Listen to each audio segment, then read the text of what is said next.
একটি থ্রি পিসের তিনটি অংশ থাকে, হাতা, সামন পার্ট এবং পেছন পার্ট। তো সামন পার্ট এবং পেছন পার্ট, তারপর হাতা কীভাবে কাটিং করবেন আমি আপনাদের দেখাইতেছি। দেখুন এখানে এখানে এই যে মাপটা দিলাম, এটা হলো সামনের অংশ, অর্থাৎ সামন পেছনের অংশ, মেজারমেন্ট ঠিক আছে কিনা সেটার জন্য।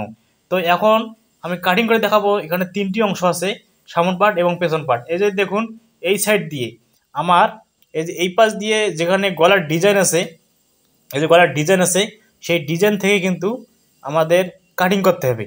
তো এখানে দাগ আছে, দেখুন সাদা চিহ্ন দেওয়া আছে।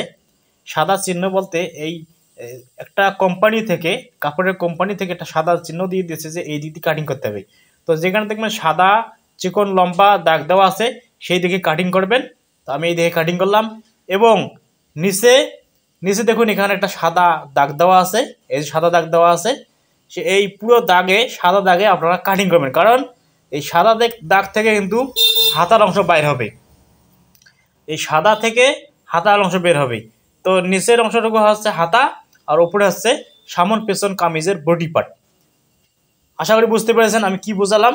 যে আপনারা যখন থ্রি পিস কাটিং করবেন, দেখবেন যেখানে সাদা অংশ আছে বা কালো অংশ আছে, চিহ্ন করে দেওয়া আছে লম্বা লম্বা এইভাবে, সেখান থেকে আপনারা কাটিং করে নেবেন।